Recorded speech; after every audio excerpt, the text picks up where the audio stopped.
Llamando a estación Tierra.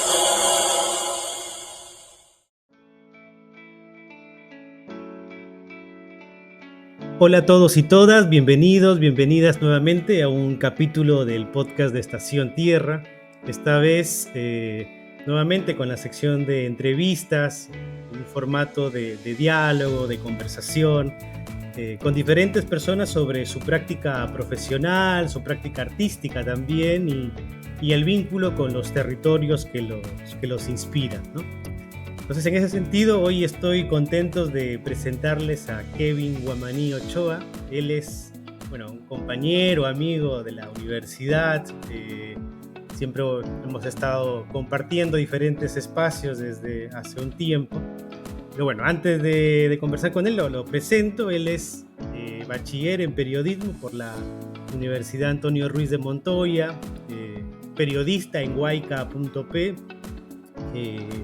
un medio periodístico digital, ¿no? Él es interesado también por la investigación en temas de medios de comunicación, con enfoques informativos, comunicación y derechos humanos.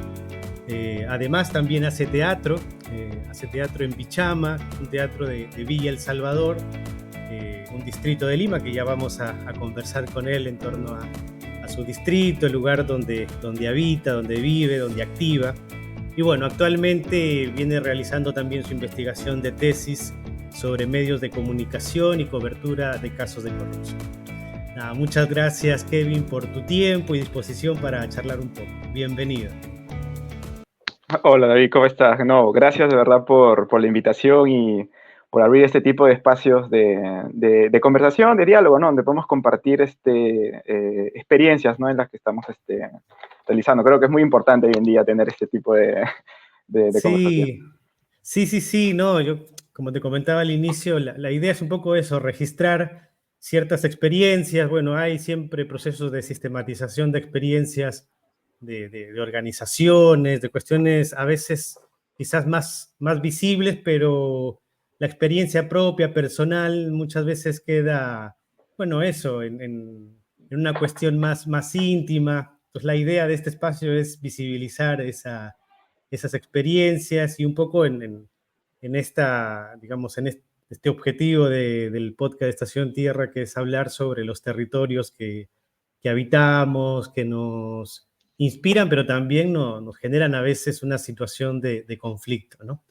Entonces, para empezar, Kevin, te agradecería que nos puedas contar un poquito sobre ti, digamos, por cómo iniciaste en tu carrera con el periodismo, por qué decidiste estudiar periodismo, digamos, cuál fue si hubo una vocación inicial o fue por ahí que fuiste encontrando algunas respuestas a través de esta profesión. Dale, bueno, una pregunta bien amplia, larga historia hay que hacer para responderla. De todas maneras, cada vez que me han preguntado también esto desde por qué decido estudiar periodismo o dedicarme a la comunicación, siempre tengo que remontarme a la etapa escolar, que creo que es allí donde inicia este interés, ¿no? Por el tema de la comunicación en sí, ¿no? El periodismo es una disciplina dentro de la comunicación. Entonces, siempre tengo en mente una clase que tuve del curso de Ciencias Sociales, esto es en cuarto de secundaria, quinto de secundaria, y pues recuerdo que el profesor nos puso en una pregunta así gigante, ¿no? En todo el colegio, ¿no? En el salón, que decía, ¿los medios de comunicación nos manipulan? Esa era la pregunta que nos puso, ¿no? Entonces yo la recuerdo mucho porque es ese momento donde despierta mi interés, primero por querer responder esa pregunta, ¿no? Por decir, ¿existe esto de la manipulación? ¿Esto realmente pasa? ¿Cómo se da? Entonces, en ese momento, recuerdo cuando tuve esa pregunta, tenía unas ganas de querer responderla, ¿no? Entonces, en ese momento recurría a mi experiencia personal, no, hablo de los 15, 14 años, ¿no? Para encontrarle una respuesta justamente a esa interrogante, ¿no? Entonces, creo que ese es un punto de quiebre, ¿no? Donde Sí. yo digo, quiero estudiar esto y quiero poder un momento responder realmente esta pregunta, ¿no? Entonces, es allí donde yo descubro un poco el interés por la comunicación, por el periodismo. Y además de eso, también dentro del colegio hacíamos un proyecto de intervención en asentamientos humanos en Lima Sur, en Villa María del Triunfo, en un asentamiento humano que se llama eh, Paraíso, que queda en Sí, Villa María, y pues ahí empezamos a hacer un trabajo de ir, ¿no? A los nidos, conversar con profesores que estaban a cargo de escolares de primaria, ¿no? Entonces nos contaban un poco sus necesidades, veíamos también la realidad que había. Yo vivo en Villa El Salvador, que es una realidad también muy parecida a la que hay en claro. Villa María, eh, en Villa María del Triunfo, perdón. Y pues yo decía, ¿no? ¿Cómo estas demandas que hay aquí, hay tantas necesidades, hay gente que está organizada, por ejemplo, a dirigentes vecinales que están allí pidiendo agua, o por ejemplo cerca del asentamiento humano hay una empresa de cementos, Cementos Lima, que bueno, tiene un impacto también ambiental en esa comunidad y que también venían reclamando esto, ¿no? Sí. Entonces yo decía, ¿por qué estas demandas no aparecen en los medios de comunicación, no aparecen en el periodismo? ¿Dónde están, digamos, la gente? ¿Dónde está la gente dentro de los periódicos, dentro de las noticias, ¿no? A veces estamos acostumbrados en ver solamente secuestros, delincuencia, mucha violencia que realmente vemos en las noticias diariamente, corrupción también, ya es casi pan de todos los días. Entonces yo decía en ese momento, ¿dónde están estas iniciativas, esta gente que tiene una posición un poco más activa, más participativa, ¿no? Dentro de su espacio, dentro de su territorio? ¿Dónde están? ¿No? Ujú, Entonces por ujú. ahí empecé a llevarme el interés por la comunicación y el periodismo, y es por eso que esa es una de las experiencias, digamos, fundantes que he tenido, que me han determinado la elección de la carrera que he En querido la iniciar. carrera, sí. Sí, no, a mí me hace mucho sentido. Tuve la oportunidad de conocer esta zona que mencionas, el Paraíso, gracias Ujú. a Milagros y a Valerie. Claro, claro. Creo que en realidad Valerie llega por Milagros, por ustedes, ¿no? Por Fe y Ujú. Alegría, que ustedes hacían un trabajo Exacto. allí con docentes. Y claro, es una realidad que de alguna manera interpela, ¿no? Genera cierta, o sea, uno no puede, digamos, ser indiferente ante una realidad que a pesar de ciertas dificultades, limitaciones, hay un proceso de organización, hay un proceso de avance también, ¿no? Progresivo, de gente trabajando allí. Pero algo que a mí me llama la atención de lo que comentas, esta cuestión de los medios de comunicación y la forma en cómo informan Ujú. y de cómo, digamos, puedan mostrar una realidad tal como es y no, digamos, cierta medida parcializada. Aunque de alguna manera creo que, no sé, ¿qué piensas tú? Hay que ponerse, hay que tomar posición, ¿no? Ujú. Hay que generar un posicionamiento crítico ante la realidad, ¿no? O sea, no es solamente informar por informar, sino también creo que hay una intención detrás cuando uno informa, ¿no? En esa línea, tu trabajo, digamos, periodístico, lo vienes tú realizando ya hace un buen tiempo a través de Huayca, ¿no? Ujú. ¿Qué te motivó a entrar a trabajar con Huayca y por qué Huayca, digamos, teniendo como principio esta cuestión crítica sobre los medios y cómo informa, ¿no? Ujú. Ujú. Eh, en esa línea, ¿por qué Huayca y cómo está siendo esa experiencia de trabajar con Huayca en este tiempo ya, digamos, como profesional del periodismo, ¿no? Ujú. Sí, creo que el periodismo como tal, sí, digamos, hablando de la teoría, lo que dice la teoría, digamos, lo que debería hacer, ¿no? Que bueno, los medios de comunicación, el periodismo tienen una función social, ¿no? De brindar información de interés pública para que la gente pueda saber qué es lo que está pasando a su alrededor y también aporte a la toma de decisiones, ¿no? Además de fortalecer temas de democracia. Eso, digamos, lo conocemos y está en la teoría, pero en la práctica puede distar mucho, ¿no? Hay muchas cuestiones que convergen, digamos, en la actividad informativa. Y de alguna manera hay intereses económicos, hay intereses políticos, también hay cuestiones sociales, culturales, hasta morales también, tanto de las empresas informativas como tal, de los mismos periodistas también que tienen una propia subjetividad, ¿no? Porque el periodista dice, ve la noticia y dice, ya, ¿qué es lo que a mí me interesa, ¿no? Para mí, qué es lo que me interesa? ¿Qué es lo que yo creo que la gente necesita saber, ¿no? Porque lo que vemos en los medios es una realidad mediática, es una realidad construida por una empresa comunicativa, por periodistas que trabajan allí y nos llevan un producto informativo que puede ser algo de ahora o que puede ser algo que pasó hace tiempo pero se vuelve presente, o puede ser proyecciones hacia el futuro que también se vuelven de alguna forma presentes, ¿no? Sí, Entonces, sí. eso es una capacidad muy interesante que hay con las noticias y los medios de traer todas las cosas que pueden ocurrir y que han ocurrido y que están ocurriendo, abstraerlas y llevarlas a dialogar a la actualidad, ¿no? Entonces, ahí hay una responsabilidad muy grande de los medios porque los medios, de alguna forma, si bien es cierto, no nos dicen qué es lo que tenemos que pensar, sí nos dicen en qué temas debemos estar pensando, ¿no? En qué Ujú, asuntos ujú. públicos tiene que estar nuestro interés, ¿no? Entonces, esa es una cuestión fundamental en el tema de las noticias en general.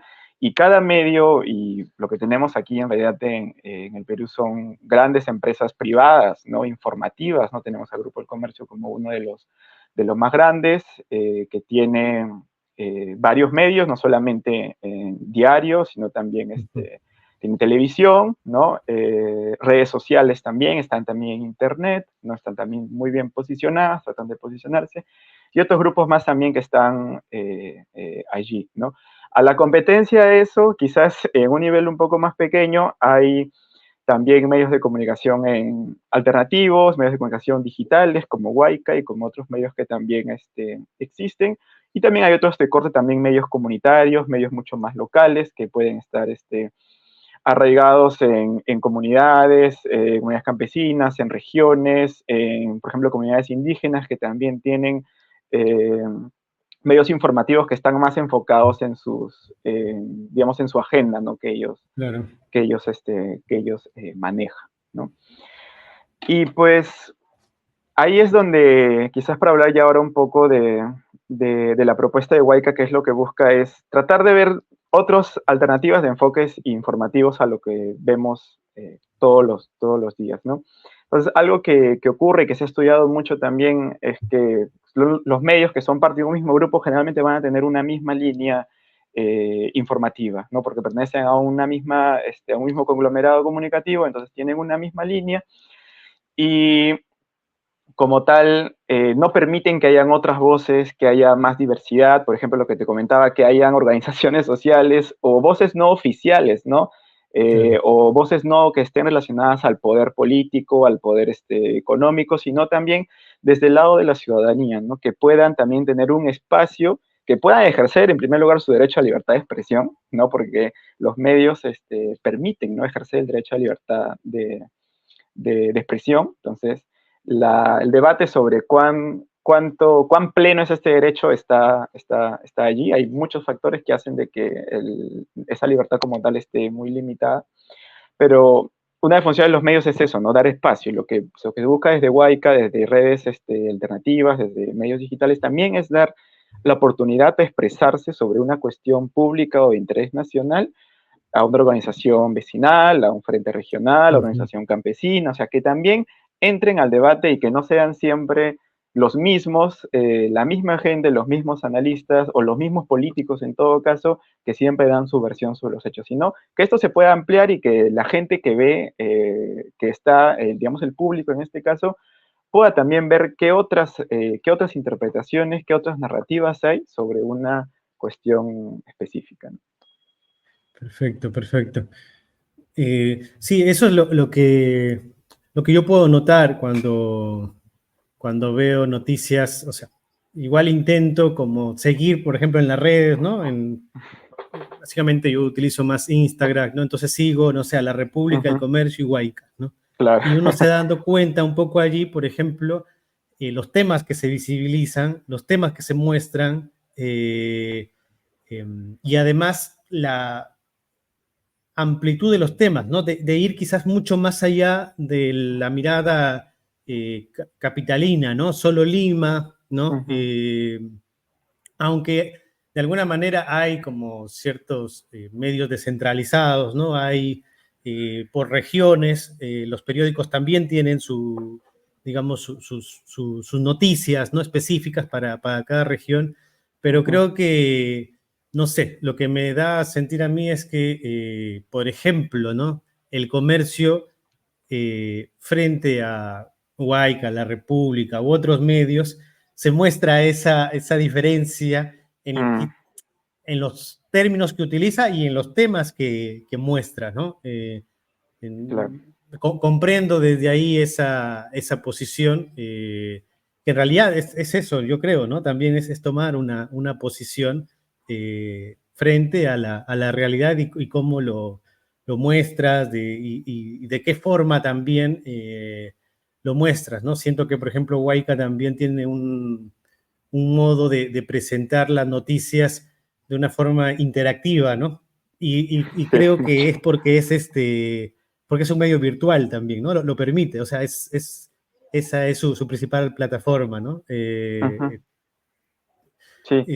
En esa línea hay unas cosas que tú me vas mencionando sobre, digamos, esa posibilidad de poder mostrar las diferentes voces, ¿no? Y a mí, bajo el tema que vengo trabajando y el enfoque que hago en mis trabajos, que es de esa perspectiva territorial,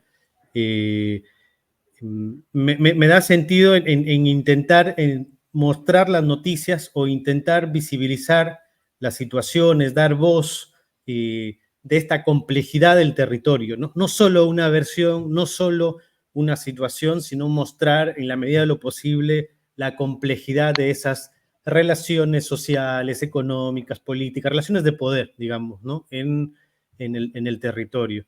En esa línea, ¿cómo definirías tú esa relación entre el periodismo y el territorio, ¿no? Especialmente en este trabajo que tú haces en Huayca, ¿no? Que han tenido ustedes, por ejemplo, un trabajo bastante sostenido, muy presentes en lo que ha sido desde, digamos, la situación desde diciembre del 2022, ¿no? Claro.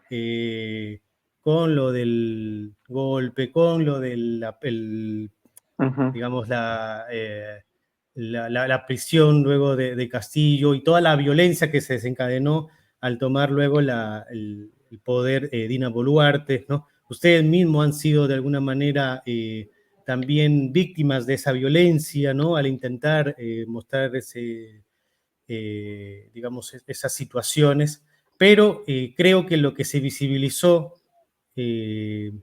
fue muy poco en función, digamos, no lo digo por Huayca, sino en los medios en general, de una situación de un Perú quebrado, ¿no? Roto, que intentó visibilizarse luego en las marchas de Lima, que también murió una persona, ¿no?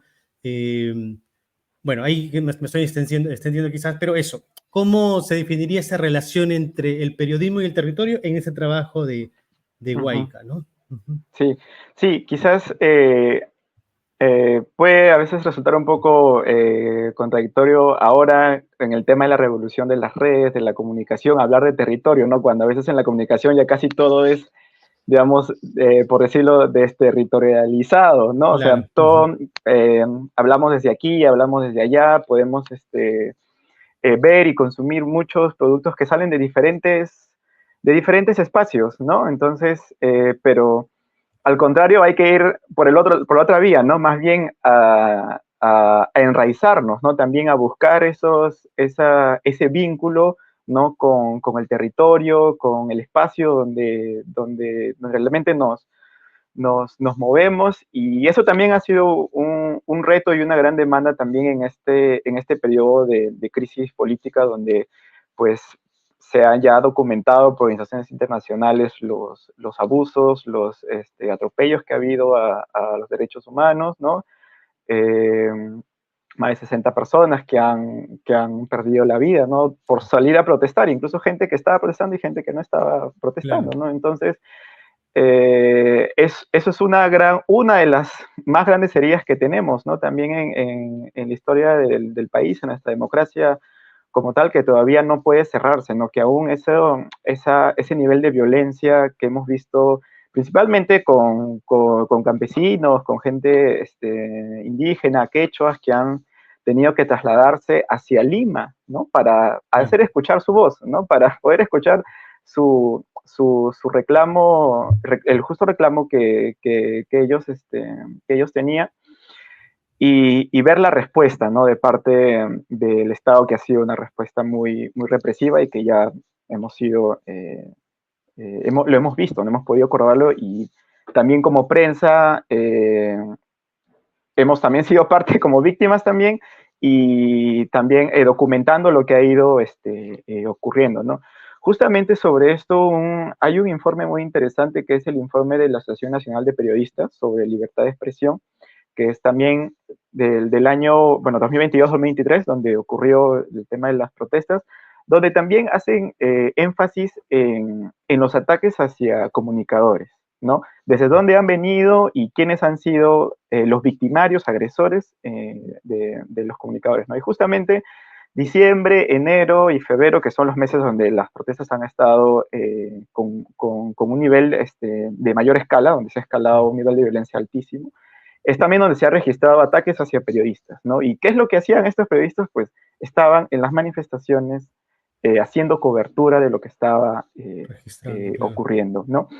Entonces, dentro de este informe también se ve que hay efectivos de la policía que han sido agresores, ¿no? Hacia comunicadores reporteros que han estado plenamente identificados, ¿no? Y que han sido golpeados, han sido acosados, hasta se les ha sustraído sus materiales con los que registraban, ¿no? Y en qué momento ocurrían estas agresiones, justamente cuando los periodistas reporteros estaban documentando, registrando un posible caso de abuso de autoridad, ¿no? Cuando había Sí. golpes, cuando había violencia, justo en ese momento la policía se acercaba a evitar que los reporteros y los periodistas puedan grabar, puedan documentar eso, porque eso después termina siendo prueba cuando se pone una denuncia, que es lo que está ocurriendo ahora, ¿no? Mucho el registro que tenemos en Huayca está siendo material también para la fiscalía, para las autoridades, para poder identificar responsabilidades, ¿no? En mi caso y como otros colegas también, tanto de Huayca como de otros medios, también hemos sido víctimas de agresión física, ¿no? Obstrucción, digamos, al trabajo como tal, porque estábamos trabajando, ¿no? Es un trabajo y que la policía, ¿no? En este caso, afectó. De eso hay videos, hay registro, podemos encontrarlo. Nosotros también lo tenemos como tal. Y también una afectación directa a la libertad de expresión, ¿no? Que son varios elementos que implican, ¿no? Estos ataques que han ocurrido, ¿no? Sin embargo, a pesar de eso, en este informe se recoge Ujú. estos casos y le invito a que también a la gente que esté viendo que lo pueda revisar también para poder ver los datos, las cifras, y generalmente son periodistas de medios alternativos, medios digitales o de radios locales quienes han sido las principales víctimas, ¿no? Claro. Y sobre eso sí me gustaría contar una experiencia un poco de cómo ha sido esta diferenciación en el trato. Yo recuerdo una marcha que hubo que fue cerca al Congreso. Estábamos frente al Congreso de la República, yo estaba ahí con mi colega grabando en vivo y estábamos en la pista, pues, porque la gente estaba en la pista y empezaron a mover a la gente hacia las veredas, ¿no? Sí. Entonces, uno de los varios policías se me acercan y empiezan a empujarme a botarme, ¿no? Entonces, yo le digo que soy de prensa, ¿no? Estoy aquí identificado, no tienen por qué obstaculizarme, ¿no? Y tenía a mi costado a unos colegas de Canal 5 de Panamericana que no les decían nada, ¿no? No los votaban, no les pedían que se muevan a otro lado, ellos estaban allí. Y yo se los dije, ¿no? Aquí tengo acá a mis colegas de Canal 5 porque ellos no los tratas de la misma manera que me tratas a mí, ¿no? Entonces, claro, a ellos amablemente se acercaron a decirles que por favor se muevan porque yo lo estaba insistiendo en ese momento, pero al final nos movieron a los dos, ¿no? Igual también Claro. en otra oportunidad también hemos sido golpeados, esto fue en el mes de febrero, ¿no? También cobertura hemos sido golpeados. En una de las marchas que hubo, que se llegó hasta el Parque Kennedy en Miraflores, también uno de los policías golpeó el celular con el que estaba grabando y lo botó, ¿no? Entonces, casos así han ocurrido muchísimo, ¿no? Y al menos en este informe se trata de recoger, ¿no? Un poco estas agresiones, ¿no? Ya se están investigando también y, bueno, esperemos que se lleguen a identificar, ¿no? Y que se puedan también condenar responsabilidades, ¿no? sobre esta afectación, ¿no? Y claro, la respuesta desde el gobierno, pese a estas agresiones que han salido, ha sido, pues no, todo está muy bien, ¿no? Más bien han felicitado la labor de la policía, pero no ha habido una autocrítica, ¿no? Y además también dentro de las instituciones no se han tomado medidas para proteger la labor de los periodistas y reporteros. O sea, no ha habido ninguna propuesta, pese a las denuncias que han salido, no ha salido ninguna propuesta para, uno, proteger, garantizar el trabajo de los periodistas como tal, y también proteger el ejercicio de libertad de expresión, ¿no? Que es una afectación directa, ¿no? Porque de alguna manera los medios alternativos, los medios digitales o medios, en todo caso, que son radios locales, no tienen, digamos, disienten mucho de las versiones oficiales que hay, ¿no? En los grandes medios, ¿no? Entonces, esto también es una afectación directa a las otras formas, lo que hablábamos justo en ese momento, a las otras formas de informar, a los otros enfoques informativos, ¿no? A las otras noticias, ¿no? También de cómo se entienden las noticias, de cómo se presentan las noticias, ¿no? Entonces, desde mi opinión, ha sido una afectación directa, ¿no? A esta diversidad que puede haber y tratar de evitar que se registre, ¿no? Porque eso es lo que querían los policías, ¿no? Que se registre, ¿no? Y ahí hay un caso muy, muy interesante, que es el caso del colega Libomir Fernández, que es un periodista de Puno, que él justo estaba en el momento donde ocurrió donde se ahogaron estos 6 soldados en el río Ilave, ¿no? Sí. Entonces, la versión oficial del Estado, del Ministerio de Defensa y también de muy grandes medios fue los militares se ahogaron porque fueron violentados por los manifestantes que estaban enardecidos, le tiraron piedras, lo golpearon y ellos no tuvieron otra opción que ir cruzar el río y ahí se ahogaron, ¿no? Entonces, esta fue la versión rápida que conocimos, pero este periodista, este colega, que también colabora para el Diario de la República, estuvo ahí y sacó su versión y dijo, no, eso es falso, digo, eso es mentira, eso no pasó. En ningún momento se les agredió a esta patrulla militar, sino que fue una decisión de sus superiores que crucen el río, ¿no? Y que pasen pese a que tenían muchos insumos materiales que eran muy pesados y que ahí ocurrió este desastre, pues, ¿no? De cómo seis vidas militares se pierden de esa manera, ¿no? Entonces, ya después de eso empezaron a salir versiones de familiares, desmintiendo también la versión oficial, la narrativa oficial, y contando la otra versión de lo que ocurrió en ese momento, ¿no? Entonces, este colega también ha sido víctima de acoso por parte de miembros del ejército también, que han evitado también silenciar, ¿no? esta versión de lo que había ocurrido en ese momento, y lamentablemente pues ese hecho sobre algunos sectores políticos se sigue utilizando como una forma de desvirtuar las marchas, ¿no? De decir, estos manifestantes violentos, mira cómo han, por su culpa han muerto 6 militares, ¿no? Entonces se malinterpreta, se tergiversa todo desde una forma antojadiza, ¿no? Desde el sector político. Pero lo que vemos, y que justamente esa es mucha la función de periodistas, y también tener diversidad, es que podemos tener estas otras verdades no oficiales, estas otras noticias que están lejos, digamos, del poder de la oficialidad, ¿no? Porque como periodistas siempre estamos buscando al funcionario, al político, a la gente de poder como fuente informativa para que nos diga qué pasa, ¿no? Pero no siempre podemos fiarnos de eso, tenemos que también remitirnos a los hechos, y en este caso este aporte del colega Fernández ha sido muy fundamental para poder conocer qué es lo que había ocurrido en ese momento en Puno. Sí. A mí me genera digamos, este cuestionamiento a partir de lo que tú comentas, ¿no? O sea, a pesar de que los medios de comunicación, digamos, tienen ahora, ¿no? Una perspectiva bastante vinculada a los medios de comunicación globalizados, ¿no? O sea, puedes informarte, puedes encontrar, el internet te conecta, podríamos hablar quizás ahí desde una perspectiva de la desterritorialización, ¿no? Ya no está quizás necesariamente vinculado a un territorio específico, pero, digamos, entendiendo el rol de informar de Huayca, ¿no? Por ser un medio de comunicación peruano y de preocuparse por mostrar la realidad de Perú, lo que acontece en Perú, aunque también informan de, digamos, situaciones internacionales también, pero pensando un poco en lo que tú comentas ahora último sobre esta verdad oficial o lo que muestra el gobierno o los, digamos, actores con poder frente a una voz muchas veces subordinada, una voz,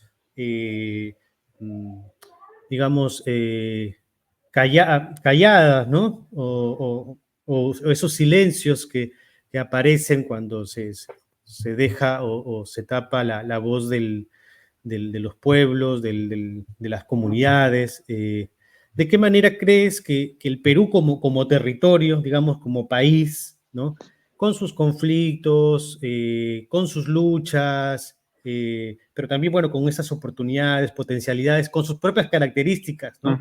El Perú del norte es diferente al Perú del sur, Sí, ¿no? totalmente. Diferente al Perú del centro, la forma, digamos, de cómo las características culturales de la costa, la sierra y la selva también son distintas. O sea, hay una diversidad y una complejidad del territorio. ¿Cómo interpela digamos, estas características del territorio, el Perú como territorio, cómo interpela la forma de presentar las noticias para Huayca, por ejemplo? ¿Cómo, o si hay esa reflexión de cómo yo informo, por ejemplo, una noticia que ha sucedido en el sur y quiero que tenga impacto en la capital? ¿Cómo, no? Si hay esa reflexión o si lo que está ocurriendo, digamos, a nivel nacional ahora con la situación del Congreso, la forma de poder visibilizar esto, llamar la atención de lo que viene haciendo el Congreso junto con el Ejecutivo, tiene la misma repercusión en la población del sur, diferente a la población quizás del norte, que me parece que es mucho más, siento que el sur es mucho más progresista, ¿no? Son más resistentes, tienen una voz fuerte, lo hacen notar, han ido hacia la capital, mientras que el norte, digamos, veamos, o sea, está el partido de Acuña, ¿no? El fujimorismo, tiene casi el norte, la selva, aunque en el último tiempo perdió poder el fujimorismo en todo sentido, ¿no? Pero la selva era muy fujimorista, ¿no? Piura, ¿no? El norte. Digamos, hay un reto ahí que tiene el periodismo desde Huayca para poder llegar con la noticia a esta diversidad del territorio peruano. Sí, justo creo que parte del trabajo también del periodismo de la comunicación como tal es ver también primero esta diversidad que existe, ¿no? Entonces, yo por familia soy de Apurímac, soy del sur, ¿no? Entonces, conozco un poco esta zona, mi familia tengo tíos, mi familia que está allá, entonces, de alguna manera no vemos representado todo eso en los medios que tenemos, ¿no? En principio hay un gran problema porque casi toda la comunicación está centralizada en Lima, ¿no? Entonces, de Lima salen las noticias hacia el resto del país, ¿no? Algo pasa en Loreto, lo vemos desde Lima, ¿no? Algo pasa en Puno, ya, ¿cómo lo entendemos de Lima? Entonces, en ese sentido, eso es un gran problema, ¿no? Porque no son las mismas personas de los mismos territorios, de las mismas comunidades, quienes tienen esa opción a contar lo que pasa, ¿no? Sino es un periodista, un medio urbano de Lima, centralizado, ¿no? Con una quizás condición socioeconómica distinta a la persona que, no sé, a una parte de Iquitos o a Puerto Maldonado, no sé, unas realidades distintas, ¿no? Entonces, tiene que pasar por Lima primero estas noticias para poder salir al resto del país, ¿no? Entonces, eso también es un problema muy grave porque no permite que la diversidad esté presente, ¿no? En todo caso, esa diversidad pasa por el filtro de gente de Lima, ¿no? Ujú, Entonces, ujú. por ejemplo, acá en Lima no necesariamente tenemos un canal, no sé, cusqueño, un canal de televisión cusqueño que podamos ver, ¿no?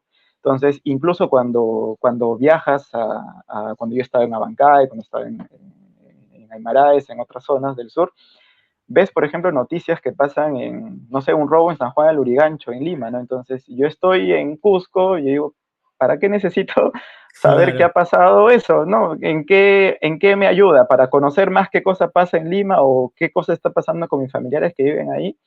sí, sí, Y no sí. necesariamente tenemos esa información que pasa allí en la región, ¿no? Por eso es que difiere mucho las agendas que hay, incluso han bajado la venta de diarios, ¿no? Por ejemplo, hay diarios que tenían versiones regionales, ¿no? La República tenía la República Sur, creo, la República Norte, ya lo han cerrado porque casi la gente no acude mucho a eso, no van a otros medios, ¿no? Quizás van a encontrar internet o a radios, sobre todo las radios tienen una presencia muy grande porque las radios locales, radios comunitarias, radios regionales, están mucho más cerca a la gente, están allí, ¿no? Entonces la gente acude a ellos, la gente los escucha, pueden encontrar ahí un espacio para poder expresarse, pero claro, generalmente se quedan allí, ¿no? En Lima somos sordos, ¿no? En Lima es una Sí, sí, cosa, sí, pues, sí, sí. mediáticamente somos sordos a lo que ocurre fuera, ¿no? Si no lo vemos en un canal grande, quizás probablemente ese tema no existe, ¿no? Entonces, esto se expresa mucho también concretamente en el hecho de que delegaciones de Cusco, de Apurímac, de Puno tengan que viajar a Lima para poder expresarse, ¿no? Para poder hacer el ejercicio de su derecho a la protesta y sus reclamos, ¿no? Entonces, no es coincidencia también, y están los resultados del último informe del INEI, que se ha querido evitar como sea que se difunda, pero se difundió, de que hay una gran pobreza centralizada en el sur peruano, ¿no? En el sur, esa zona de Ayacucho, Huancavelica, Apurímac, ¿no? Hay una pobreza centralizada, hay una pobreza histórica que está y que son estas personas que salen a protestar, a exigir, ¿no? Servicios básicos, a exigir oportunidades, ¿no? A exigir que haya inversión en agricultura, porque son generalmente pueblos, comunidades agrícolas, ¿no? Que piden inversión, que cada vez con todos los temas ambientales, el fenómeno del niño, el calentamiento global, pues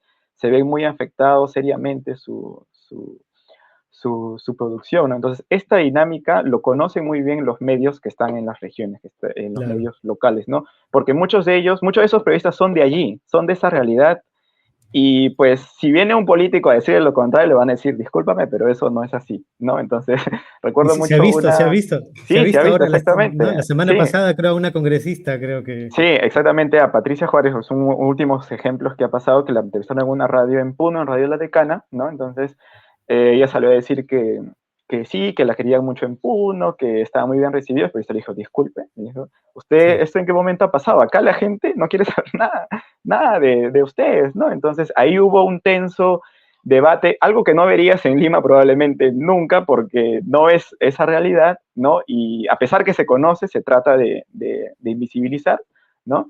Porque ya las encuestas dicen cuánto respaldo tiene el Congreso y el Poder Ejecutivo ahora, menos del 5%, Sí, entonces sí, sí, sí, son sí. autoridades completamente deslegitimizadas, ¿no? Y entonces estos periodistas, conociendo esta realidad, evidentemente increpan, ¿no? Levantan su opinión y dicen, no, esto no es así, ¿no?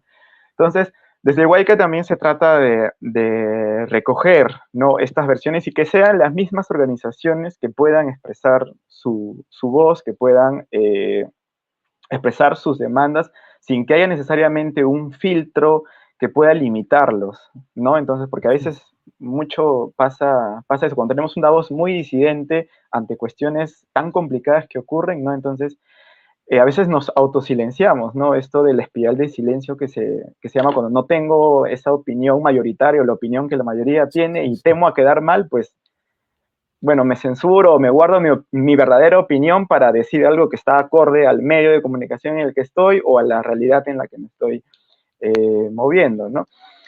Y en Huayca tratamos de hacer eso, ¿no? De hablar con las organizaciones que puedan también expresar sus demandas de sus territorios, ¿no? Y una de las cuestiones bien curiosas que nos hemos, o al menos que yo he podido identificar en la práctica, es justamente toda esta información sobre la Junta Nacional de Justicia que ha estado ocurriendo últimamente entre el Congreso y la Junta Nacional de Justicia, ¿no?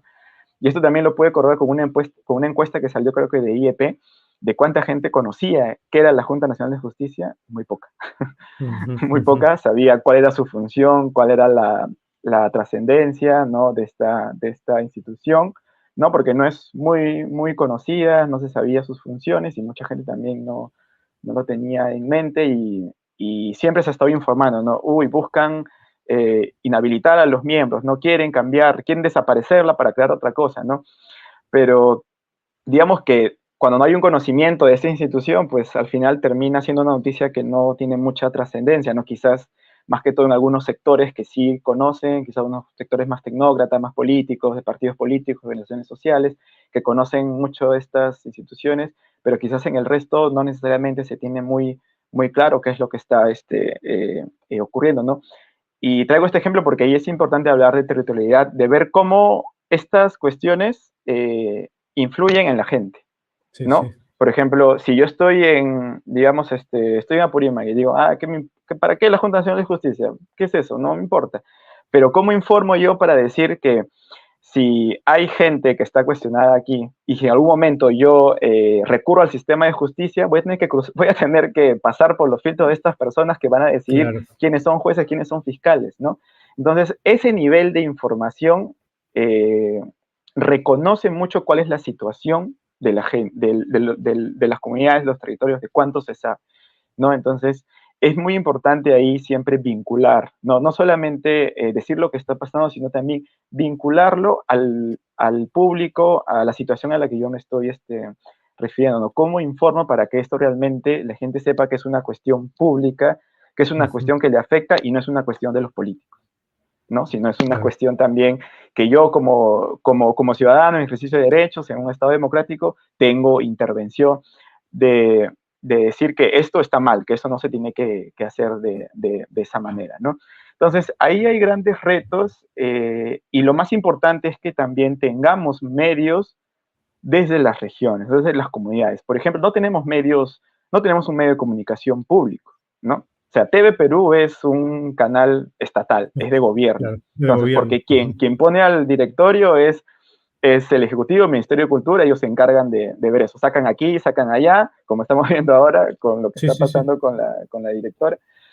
Pero no tenemos medios públicos, ¿no? Medios más amplios, ¿no? Donde estén organizaciones sociales, de repente sindicatos, frentes de defensa, voces de regiones, organizaciones indígenas, en fin, una gran variedad que existe, pero en los medios no están, ¿no? Entonces quedan invisibilizados, ¿no? Pese a que las señales de radio y televisión son bienes públicos, ¿no? Así como tenemos, el agua es un bien público, las redes electromagnéticas por donde pasa las señales de radio y televisión también son públicas, ¿no? Entonces, es el Estado quien les da licencia a empresas para que las empresas puedan poner su programación, ¿no? Entonces, esto también lo quería mencionar porque creo que es importante también empoderarnos en ese derecho, ¿no? En el derecho a a la radio y televisión, que tenemos derecho y que es algo que le pertenece al Estado, y como tal, necesitamos que la gente, que la ciudadanía, que toda la diversidad de la sociedad civil esté también en ese espacio, pueda gozar de ese derecho de expresarse, ¿no? Que es parte del ejercicio de la libertad de expresión. Los medios hoy en día son uno de los canales principales para ejercer el derecho a la libertad de expresión porque amplifican, ¿no? Amplifican a más gente, ¿no? Yo me puedo expresar en una reunión, en una asamblea con mi comunidad, muy bien, pero si quiero llegar a otro lado voy a tener que necesitar también la presencia de los medios, ¿no?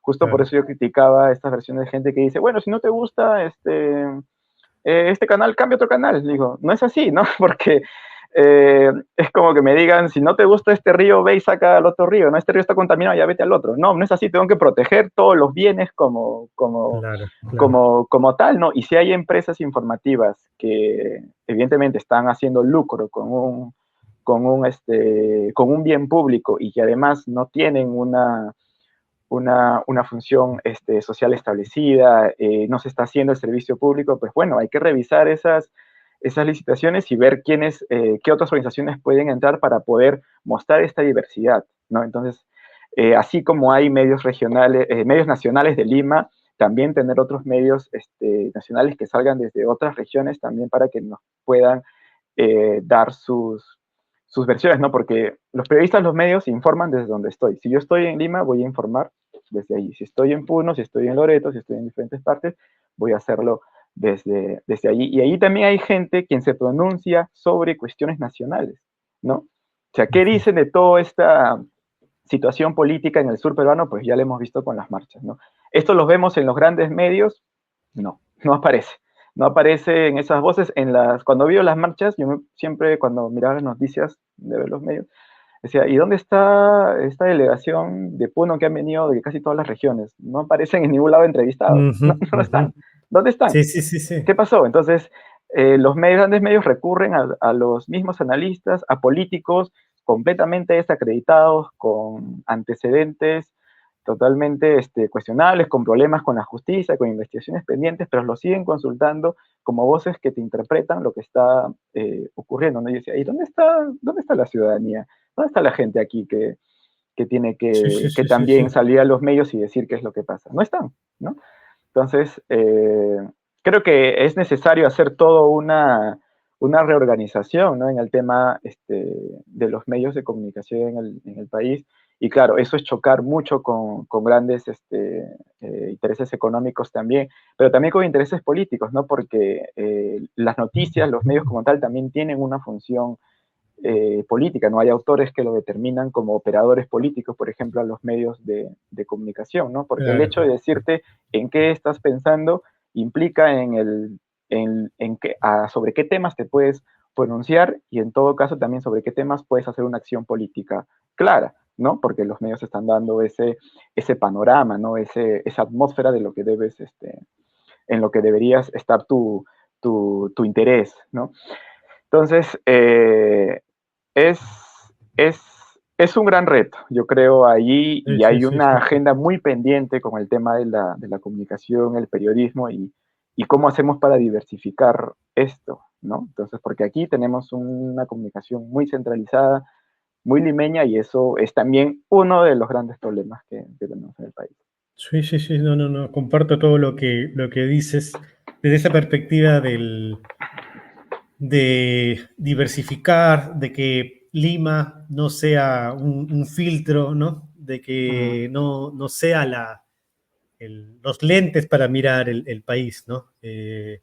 Sino, sino más bien el otro lado que comentas tú de este periodista que está en terreno, y no solamente está en terreno, sino que habita en lo cotidiano y sabe de lo que vive el pueblo, el territorio, ¿no?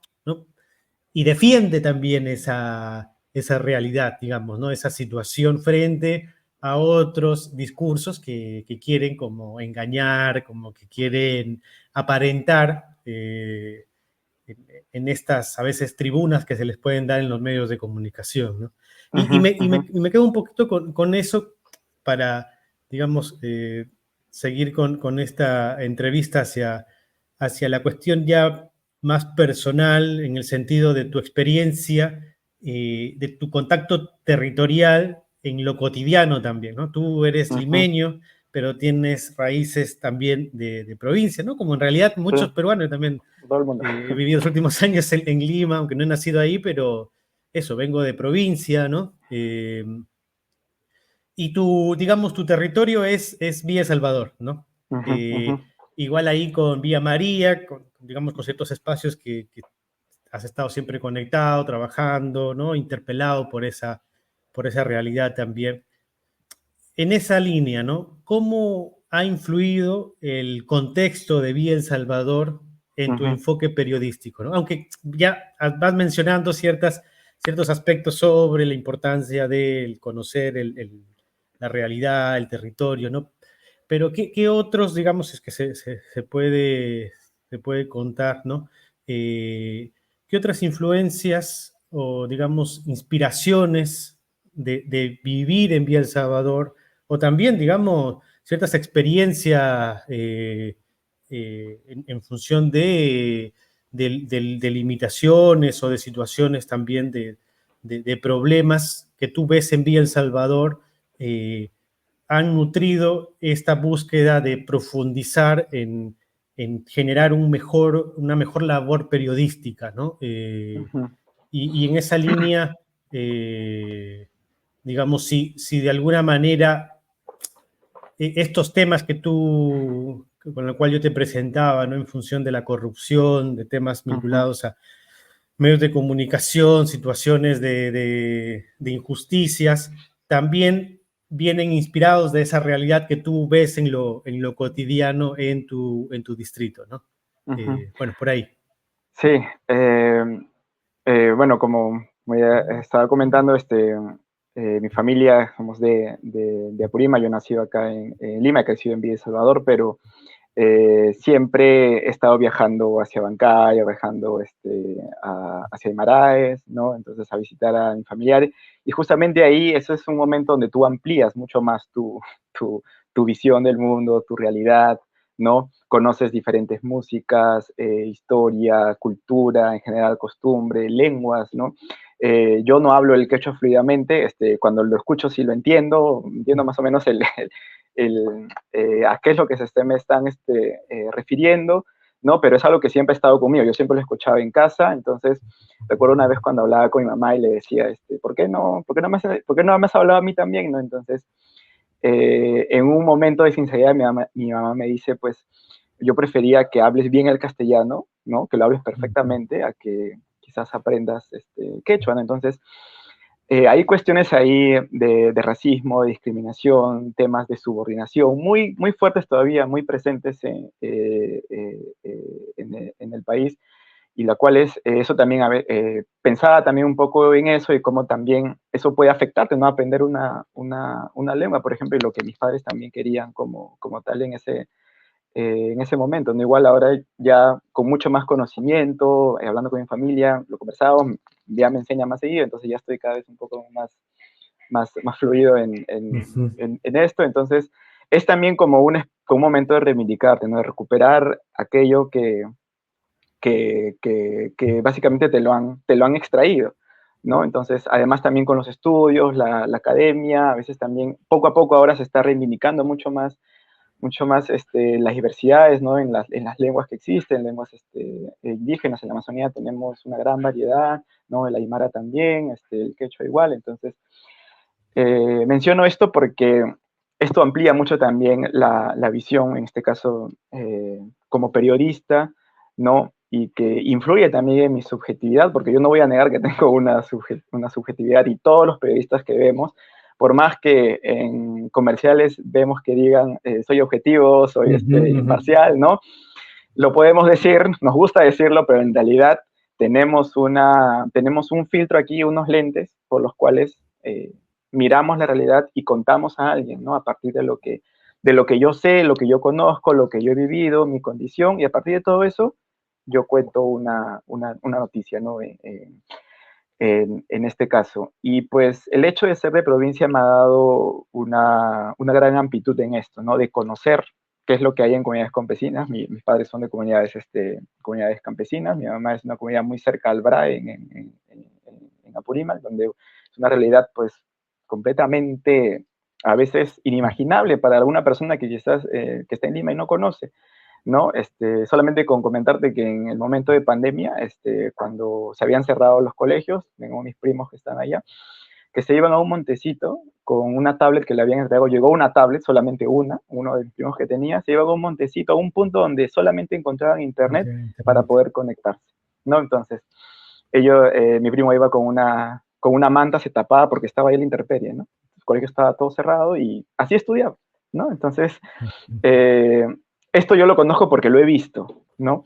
Y claro, a otro periodista de otro medio no lo va a saber, quizás le puede sonar, qué pena, ¿no? Pero no lo interioriza, no lo encarnas de esa manera como cuando estás allí y dices, esto no está bien, ¿no? Acá hay un problema y esto no se está resolviendo y esto a la larga va a tener un impacto muy grande, ¿no?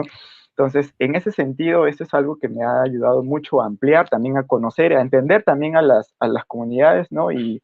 y ser un poco más empáticos, ¿no? Por ejemplo, cuando hay una comunidad que bloquea una carretera, ¿no? Desde Lima salen noticias como que pobladores, violentistas, cerraron la carretera, ¿no? Pero no saben que desde hace 5 meses están pidiendo asambleas, están pidiendo reuniones con autoridades. Las autoridades dicen que van a venir y no llegan, llega la otra sesión y no llegan, o llegan a la otra y no llegan a acuerdo, no llegan a nada, y así lo alargan y hasta que llega el bloqueo de la carretera, ¿no? Entonces, ¿cuándo nos enteramos la ciudadanía, la gente, qué es lo que está pasando cuando ya hay violencia, cuando está la carretera bloqueada? Pero ni siquiera sabemos qué es lo que pasó antes. Y la noticia tampoco nos cuenta qué cosa ha pasado antes para que la gente vaya y cierre una carretera porque están reclamando que una minera le está quitando sus tierras, por ejemplo. Claro. Entonces, viene ahí el estigma, viene ahí, evidentemente, el rechazo, la discriminación, ¿no? A llamarlos violentistas, terroristas y otro tipo de adjetivos que escuchamos Los a diario. resentidos, ¿no? Esa Los palabra ahora. resentidos también, no creo que eso es lo más suave que ahora pueden Sí, decir, sí, ¿no? sí. Ahora Pero, hasta terruco, ¿no? Terrorista, claro, ¿no? ¿no? Entonces, Claro.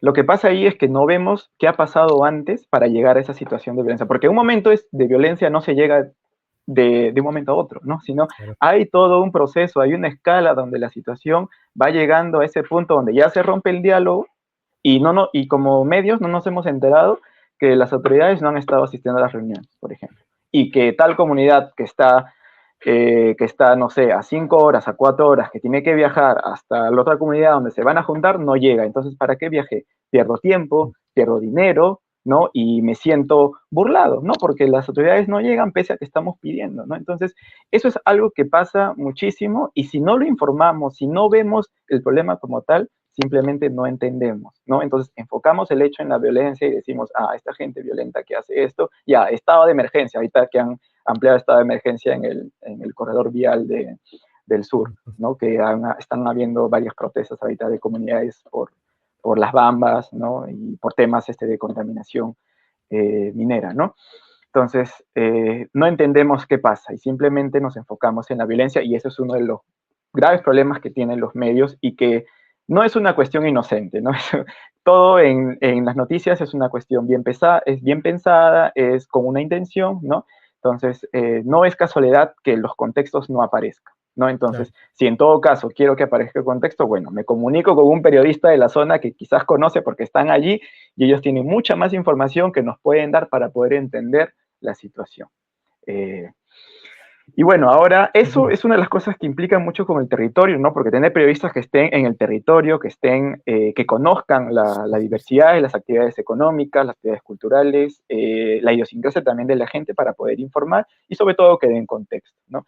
Entonces, en mi caso en Villa Salvador, pues también es un distrito muy importante para mí que ha influido muchísimo.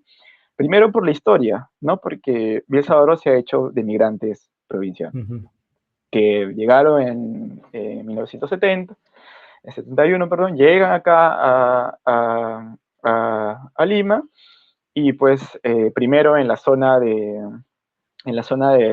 Monterrico, que está frente a la universidad, lo que es hoy día la Universidad de Ricardo Palma, ¿no? Hacia el frente, en esa zona donde empiezan a invadir, ¿no? En pleno gobierno de Velasco, y luego son reprimidos, ¿no? Hay una persona que es Heriberto Ramos quien es asesinado, es el primer mártir que lo conocemos aquí en Villa, que fue asesinado en esa represión, ¿no?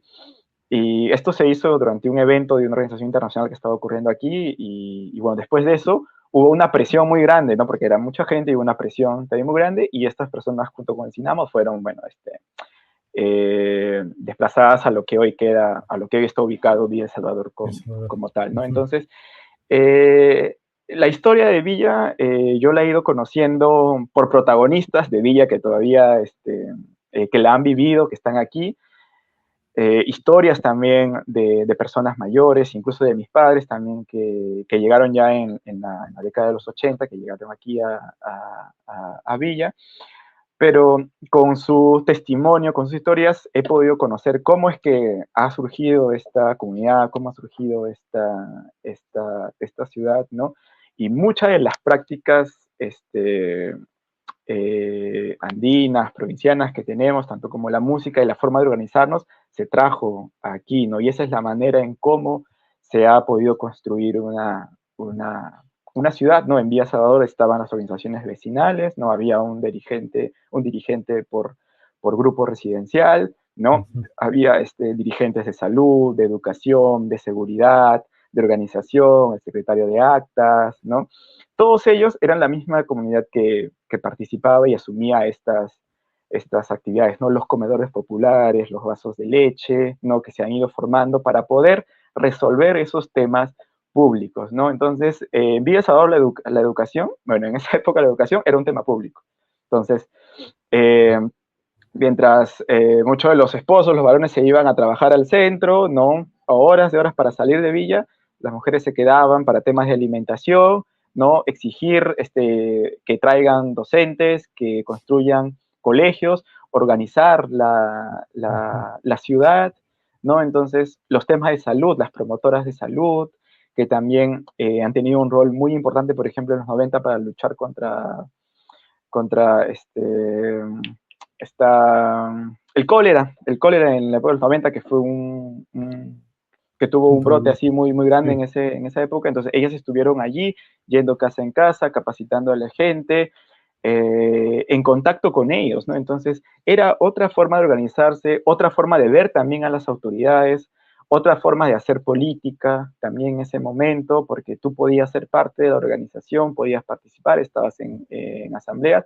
Claro que evidentemente habían brechas de género, que hoy día muchos se hablan de ese momento, que eran mayoría varones, quienes eran dirigentes vecinales, o en todo caso los temas de alimentación, de salud y educación estaban más restringidos a mujeres, varones iban a otros puestos un poco más de actividad.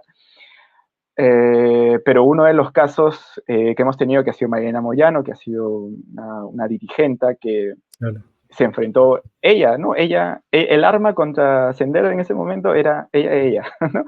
Era su voz, era su participación política, su militancia, ¿no? Y muy comprometida con eso, y ella ha sido una de las compañeras, tan militante de izquierda. Creo que eso a veces no se menciona, ¿no? No se dice hoy en día que ella ha sido parte de un partido socialista, ¿no? Entonces, además de la Federación de Mujeres de Villa Salvador, que también daba la cara, ¿no? Ante la amenaza de Sendero Luminoso en ese momento. Entonces, toda esta historia que yo he podido conocer ha impactado mucho en mí, ¿no? A nivel profesional, ¿no? Y uno de los casos también es muy interesante que hay en Villa es que había un centro de comunicación popular en Villa Salvador, ¿no? Que era una radio local, donde así los vecinos, los dirigentes participaban y usaban esta radio, ¿no? Para poder comunicarse, para pedir, no sé, asambleas en tal grupo, en tal sector, convocar a manifestaciones, no sé, por el agua, y responder a esas demandas que la gente tenía, ¿no? Entonces era una radio, un medio de comunicación cercano, territorializado, ¿no? Centrado en las demandas de la comunidad, ¿no? Entonces, era un medio muy, en ese momento, muy recurrido, porque era la forma que tenían para poder comunicarse, ¿no? Y además también, en cada grupo existía un altoparlante, ¿no? Donde la gente lo usaba como un perifoneo para decir vecino, vecina, buenos días. Hasta ahora todavía existen algunos lados. Acá en mi grupo todavía lo tenemos, ¿no? Entonces se utiliza, ¿no? Para convocar asamblea, o de repente para una limpieza, una jornada de limpieza que se va a hacer en el parque del grupo, ¿no? Entonces, estas prácticas que vienen, esta forma de organizarse que viene de nuestra historia, que viene de comunidades andinas, ¿no? Se trae para aquí y se replica, ¿no? Se replica y pues llega en su máxima cumbre a lo que fue la comunidad urbana profesional de Villa Salvador, que fue la CUAVES, ¿no? Donde hay una representación de los vecinos, de las vecinas, ¿no? Donde ahí curiosamente la gente se convocaba para discutir qué hacer con el presupuesto, no para decir qué hacemos.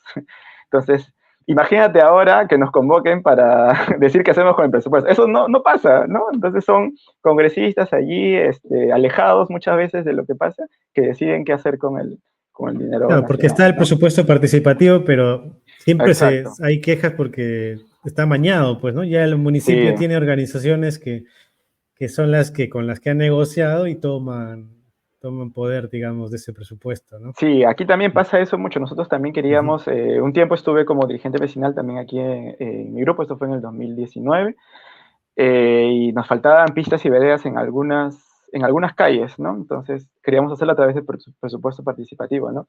Y como es muchas veces el clientelismo Ujú, político que excelente. ocurre, ¿no? Que las autoridades nos decían, ¿no? Ya tienen que ir a tal evento que va a estar el alcalde y apoyen al alcalde y les va a hacer su pista y su vereda. Entonces, en la necesidad de mucha gente de querer ir, de perseguir, de realmente que se haga esa obra, se acudía, ¿no? A esto para hacerlo, pero al final nunca, no se cumplía, ¿no? Y hasta ahora no se ha cumplido, ¿no? Entonces, pese a que se ha ido participando, pese a que se ha estado exigiendo, pero hasta ahora no se cumple, entonces, esa también es una manera de cómo se manipula, se Sí, tergiversa sí, también la sí, sí. organización vecinal, ¿no? O sea, esto es lo que pasa ahora, pero en Villa, los 70 y los 80, voy y me hago un plantón y como sea, me tienes que Claro, hacer, claro. me pones el agua, me pones la luz, me pones el colegio. Así fue como se consiguió agua aquí en Villa, pues, ¿no? Haciendo marchas desde aquí que se iban hasta el centro de Lima, ¿no? Para que pongan Sí. agua, para que pongan luz, incluso la misma creación del distrito que pueda ser organizado y zonificado, demandó un mártir, ¿no? Demandó que, como te contaba, que una persona tenga que ser asesinada para que puedan, o sea, acá en Villa las cosas han costado, Ujú. no han sido dadas por voluntad, okay, las cosas han costado y hasta han costado vidas, ¿no? Entonces, creo que toda esta historia Sí, sí. impacta mucho en mí, la forma también cómo se entendía aquí la comunicación, ¿no? Habían también unos diarios como unos boletines pequeños físicos que también se repartían, ¿no? Entonces, era otra forma de entender la comunicación, una comunicación más directa, más pensando en la gente y donde la gente podía expresarse, podía decir qué es lo que pasa, convocar, ¿no? Y usar el medio, ¿qué es eso? ¿No? Un medio para algo más, ¿no? Los medios de Ujú. comunicación son intermediarios, ¿no? Para algo, para, para, para un fin mayor, ¿no? Entonces, eso es lo que se hacía y creo que toda esta experiencia yo la he ido conociendo durante la etapa escolar, en la etapa universitaria, también en la parte de la organización vecinal.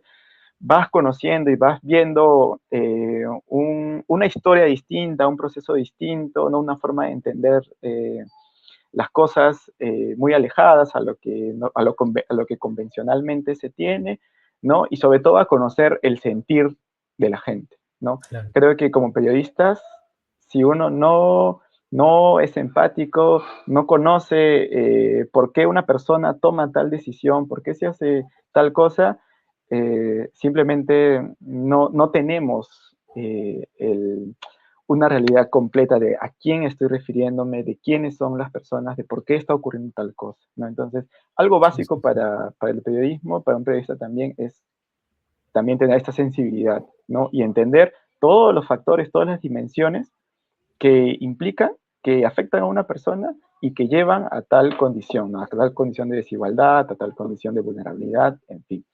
Como Ujú, periodistas ujú. no podemos hacer tratados académicos ni cuestiones, porque la realidad es compleja, pero tratamos de que al menos esté reflejada, ¿no? Esté reflejada eso que inquieta a la población en el material que sacamos, sea un video, un texto, unas fotos, que su voz esté allí, que su sentir Claro. esté allí.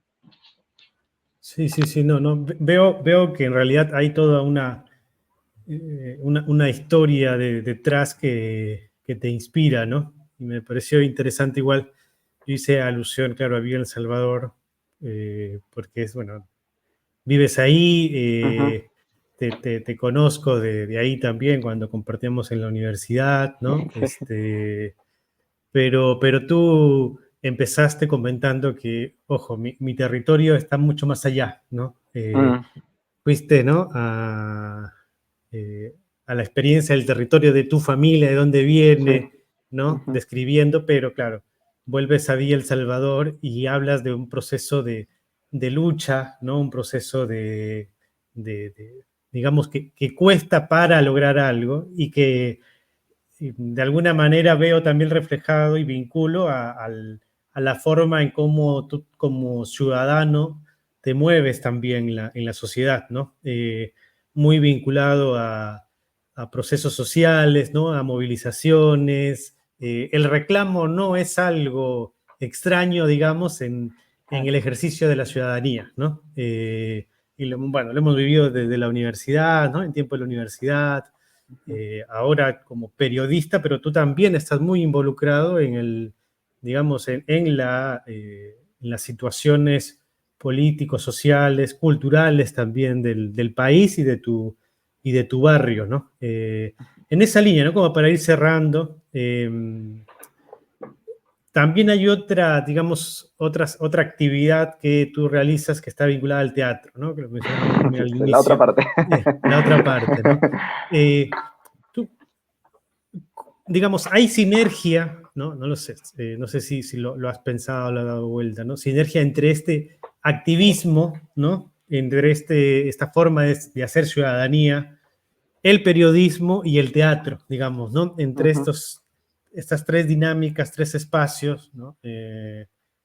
No sé si hay algo ahí reflexionado en torno a estos tres aspectos, ¿no? Y obviamente vinculado nuevamente al territorio, ¿no? Tú haces Sí. teatro en Villa del Salvador, ¿no? Sí, creo que he escogido la carrera correcta dentro de la comunicación. Creo que he llegado a un punto de reflexionar esto, porque el teatro también es como un medio de comunicación, ¿no? Es parte del ámbito de lo que hablamos de comunicación, así como el periodismo. Claro que en el periodismo tú tienes una cámara, de repente un papel, una radio, una consola, para poder transmitir algo, ¿no? Pero en el teatro lo haces con el cuerpo. Tu transmisor es el cuerpo y tu voz, ¿no? Entonces no tienes algo más allí, sino eres tú mismo la persona que de alguna forma comunica, ¿no? Y creo que por ahí es el tema del enlace. Ahora hay proyectos también de teatro y periodismo que estoy empezando a averiguar un poco más, ¿no? De cómo también desde el teatro hablamos también de narrativas, ¿no? Hablamos también de discursos, ¿no? Hablamos también de cómo presentamos la realidad hacia un público, ¿no? Porque en una obra condensamos muchos elementos, tenemos un sentido, una finalidad, ¿no? Hay una intención al querer presentar una obra, ¿no? Y justo la imagen que ahora compartes es una obra que la tenemos hoy en día, que la vamos a presentar una temporada breve en junio, ¿no? En el Teatro Bichama, en Villa El Salvador, que se llama Diálogo entre zorros, ¿no? Ese es el nombre de la obra y lo que trata, lo que cuenta es la historia del distrito de Villa El Salvador, ¿no? O sea, se hace un trabajo allí de memoria, ¿no? De memoria acompañado de la narración, ¿no? De recoger, ¿no? Los testimonios, las historias y crear a partir de eso cómo fue, volverlo dramático, volverlo escénico, cómo fue ese proceso de creación del distrito, ¿no? Entonces, esta obra tiene mucho de la experiencia personal de anteriores también artistas que lo han hecho, donde han también contado sus historias, de diálogos también con vecinos muy mayores que han llegado y que también contaron sus experiencias de cómo fue el hecho de migrar, ¿no? No es fácil migrar, irte con lo poco que tienes, irte a una ciudad donde no conoces a nadie, donde no tienes ningún familiar y probablemente no tienes ni un sol en el bolsillo, ¿no? Y simplemente vas a buscar oportunidades, ¿no? Entonces, esto es lo que recoge un poco la obra, el tema de la migración, el tema de llegar a un territorio distinto, ¿no? Donde la historia ha demostrado que era un territorio donde no querían que estén, ¿no? Porque fueron reprimidos, fueron tratados de ser expulsados de allí, y en la obra también se recoge un poco de esto, cómo era la respuesta, ¿no? Ante la llegada de un grupo de personas que también son peruanos, ¿no? Que también son parte del territorio nacional, que llegan movidos por escapar de la pobreza, por escapar de la miseria, por irse hacia la ciudad a buscar oportunidades, que es donde la ciudad donde se concentran pues estas mayores oportunidades para poder conseguir educación y conseguir otro tipo de beneficios, ¿no? Y esta obra es muy bonita porque participan personas que se dedican a la actuación. Yo llevo ya desde el 2013 más o menos haciendo actuación con, con un paro de 2 años, ¿no? Y también participan vecinos del mismo Villa Salvador que curiosamente no conocían, por ejemplo, la historia, jóvenes sobre todo, ¿no? Que no conocían, ¿no? ¿Cómo fue? ¿No? Jóvenes hoy día de 20, de 19, 18 años, que quizás no conocen porque los padres no se lo han contado, o a veces no hablamos generalmente de quiénes somos, de dónde venimos, ¿no? Menos, quizás a dónde vamos, de repente lo hablamos, ¿no? Pero de dónde he venido y cómo es que ocurrió todo, no es una conversación que sea algo muy, muy cotidiano, ¿no? Entonces, en la obra se trata de mantener esa identidad, ¿no? De hacer memoria, de recuperar la identidad y de conocer cómo se creó una ciudad, cómo se hizo ciudadanía y cómo se hacía política también en el distrito, ¿no? Hay vecinos, hay niños, también es una obra bien intergeneracional porque hay de todas las edades, incluso ahí también tenemos adultos mayores que están también participando. Entonces, es un espacio donde confluye, ¿no? Toda esta narrativa de la historia del distrito que la obra busca mantener y que Bichama como Tato también apuesta, ¿no? Por poner énfasis en la historia, ¿no? Que a veces como vecinos también de Villa sentimos que cada vez se pierde, ¿no? Cada vez ya no recordamos que fuimos en un momento, ¿no? Estamos pensando siempre en el hoy, en el mañana, pero a veces también es necesario recordar, ¿no? Para poder saber hacia dónde tengo que ir, y el hecho también de recordar, de pensar en el pasado también plantea retos para el futuro, ¿no? Y para el presente, ¿no? ¿Qué cosas se hicieron en Villa en los 70, en los 80, que estuvieron bien, que ayudaron mucho al desarrollo de la comunidad en ese momento, y cuánto se está haciendo hoy y no se hace, ¿no? Y que lo que se hacía antes y hoy no se hace, que nos está afectando, por ejemplo, como comunidad, ¿no? Y dentro de las reflexiones que teníamos en la etapa de preparación de la obra, era, por ejemplo, si en los 70, los 80, la salud era un tema público, si había alguien que estaba mal, había toda una organización de promotoras de salud que estaban allí pendientes. Hoy en día, si estás mal, tú te la arreglas. En Villa, o bueno, creo que en realidad en todo el país, si estás mal, tú te la arreglas, ¿no? Ya ves dónde te compras tu medicina o tu problema. Si tienes un problema de educación en los 70, en los 80 la gente se organizaba para pedir condiciones de educación justas, ¿no? Dignas, ¿no? Hoy en día, si tú quieres educación, ya ve y te las arreglas tú si puedes pagar una universidad privada, por ejemplo. Entonces, estos son grandes cambios que hay en el distrito, ¿no? De cómo se ha organizado, de cómo se ha ido individualizando muchos aspectos de la vida, al punto de solamente quedar como tema público la pista y la vereda, ¿no? Hoy en día pedimos pistas y veredas públicamente, nos organizamos. Acá en Villa siempre hace la gente, ya hago una marcha, o por mi título de propiedad, por ejemplo, ya vamos todos los vecinos a pedir propiedad. Tenemos una zona en Villa donde todavía no tienen títulos de propiedad, por ejemplo, que, que teóricamente o legalmente podrían ser desalojados en cualquier momento, ¿no? Y que están pidiendo la titularidad de sus terrenos, ¿no? Entonces, eso se hace hoy, pero hoy en día no vemos que haya una organización de vecinos pidiendo mejores condiciones de educación, pese a que tenemos problemas en temas de educación. Acá en Villa los colegios muchos necesitan ser reparados completamente, ¿no? Están en terribles condiciones, el mobiliario, los servicios básicos igual, ¿no? Entonces, no nos organizamos por eso, ¿no? ¿Qué decimos? Entonces vete a un colegio particular. Entonces, ¿dónde quedó ese tema de organizar, de ir con toda la gente, con todos los vecinos, a pedir que se mejore, ¿no? El tema de educación, ¿no? Y muchos adultos, por ejemplo, de la obra, que participan en la obra, decían, ¿no? Oye, en esa época, ¿qué te iban a robar? Le robaban a alguien, la agarraban y ahí mismo se tenía que evitar que estas cosas pasen, ¿no?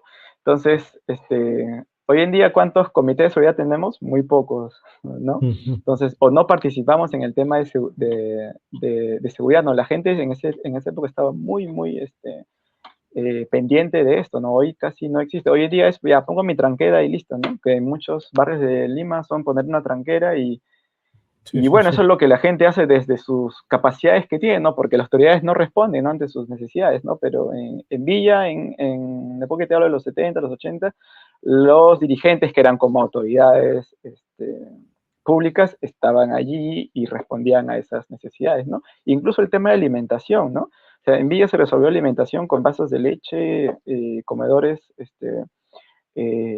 populares, ¿no? Entonces, todos tenían que comer, no había quien no comía. Hoy en día en Villa y en muchas partes del Perú, si no comes, ya, tu problema, ¿no? Ah, qué pena, ¿no? ¿Por qué no tienes plata? Come algo, ¿no? O cómprate, ¿no?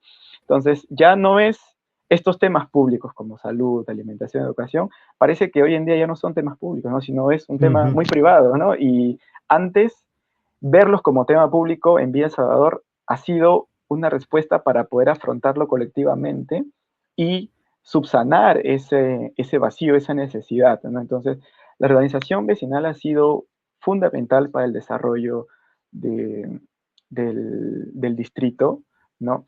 Y la misma organización urbanística que tiene Villa, que es una de las que ha sido pues elogiada, ¿no? Por técnicos y a nivel internacional también hay muchos premios con respecto al tema de la planificación, ¿no? Tienes la zona industrial, el parque industrial, que es un poco más conocido, la parte de la zona urbana, ¿no? Que tiene, como digamos, avenidas troncales por donde pasa todo el transporte público y no tienes las calles saturadas de transporte como pasa en otros distritos por un tema de mala planificación.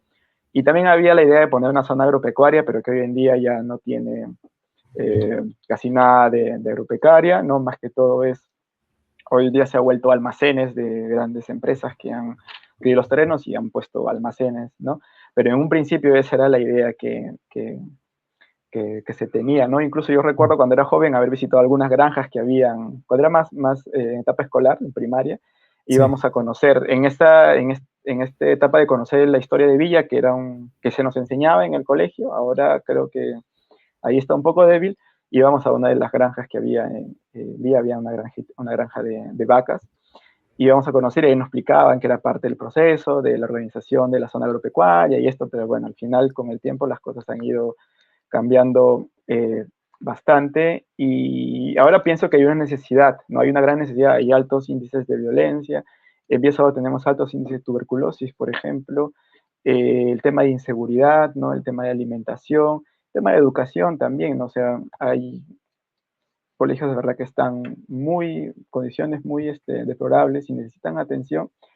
Y creo que hoy en día la organización vecinal es una de las cuestiones fundamentales para poder realmente hacer estos cambios, que en la obra también se visibiliza, se trata de recuperar, ¿no? Primero, que la gente lo conozca qué se hacía y que se puede hacer sobre todo, ¿no? Y que eso también sea una vía de desarrollo, una vía de alternativa, ¿no? Y lo otro que quería comentar era, por ejemplo, dentro de la planificación que se hacía en Villa Salvador, porque siempre se hacía planificación, era una cosa bien, bien curiosa que existía acá, se hacía planificación pues a largo plazo, ¿no? Entonces, hay un centro de documentación donde hay algunos informes de lo que ha quedado sobre eso, de cómo la gente en los 80 soñaba que iba a ser Villa El Salvador en los 90, 2000 y en adelante, sí, ¿no? Entonces, dentro de las reflexiones que teníamos en la obra decíamos, hay que ir al pasado, o sea, hay que avanzar al pasado para poder recordar el futuro. Y decíamos, ¿Cómo voy a recordar el futuro si todavía no pasó? Y decíamos, bueno, en Villa Salvador se planificó y se pensaba cómo iba a ser. Hoy día estamos en una ruta muy distinta a lo que en esa época la gente, los vecinos de los 80 planificaban en Villa, ¿no? Se planificaba las farmacias, las farmacias comunales, ¿no? Las organizaciones de jóvenes, de mujeres, empresas públicas, por ejemplo, ¿no? Que haya una mayor intervención, ¿no? El tema del parque industrial, también que sea un espacio, por ejemplo, donde la gente de Villa misma va a trabajar allí, para que no tenga que desplazarse como hoy día hacemos largas distancias de 2 horas, con el tráfico 3 horas, irte hasta el centro de Lima, a una oficina, a algún lado. Entonces, en Villa Sao se pensaba ser una comunidad autosuficiente, autogestionaria. Entonces, esos planes están allí y bueno, creo que es importante recordar qué es lo que decía la gente antes para poder ver qué hacemos ahora, ¿no? Ante tantos problemas que estamos afrontando y pasan gobiernos municipales, pasan y hasta ahora no se pueden subsanar, no se pueden acabar. Sí. No, tiene todo, o sea, digamos, todo lo que vas contando, de alguna manera yo, más allá creo yo de saberlo por la universidad o por cultura general, ha sido un poco por el contacto con ustedes, ¿no? Tanto contigo, con Milagros, ¿no? De compartir espacios en la universidad, de contar sobre su distrito. Digamos, terminando ya esta parte de la entrevista y recogiendo todo lo que hemos ido viendo, me gusta mucho porque al charlar hemos visto como esa complejidad del país, digamos, como territorio, pero desde la experiencia personal siempre se vuelve a ese territorio donde lo que has repetido tú varias veces, ¿no? Territorializamos, donde hacemos la vida, Enraizamos, ¿no? Enraizamos, ¿no?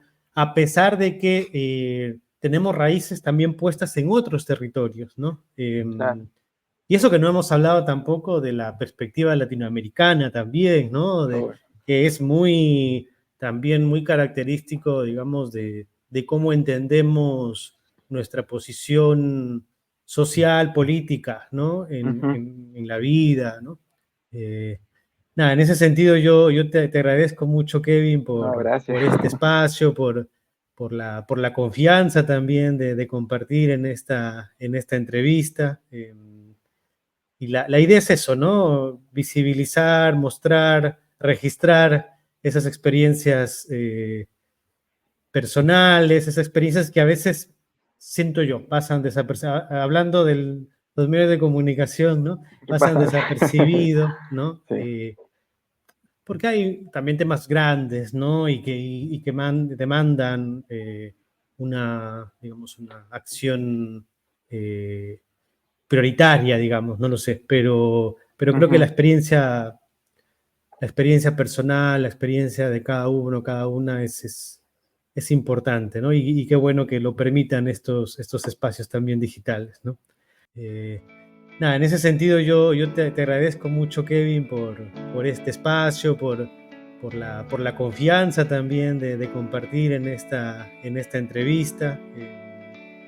Y la idea es eso, ¿no? Visibilizar, mostrar, registrar esas experiencias personales, esas experiencias que a veces, siento yo, pasan desapercibidos. Hablando de los medios de comunicación, ¿no?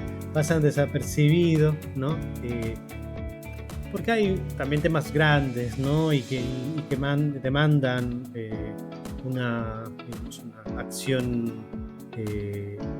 prioritaria, digamos, no lo sé, pero creo que la experiencia personal, la experiencia de cada uno, cada una es importante, ¿no? Y qué bueno que lo permitan estos espacios también digitales, ¿no? Entonces, nada, gracias, Kevin, por tu tiempo. No, gracias, David, gracias por la invitación, por el momento. No, y bueno, y agradecer también a los que se han dado el tiempo de escucharnos. Espero que les haya gustado este podcast. Gracias por acompañarnos ese tiempito y nos vemos en el próximo episodio.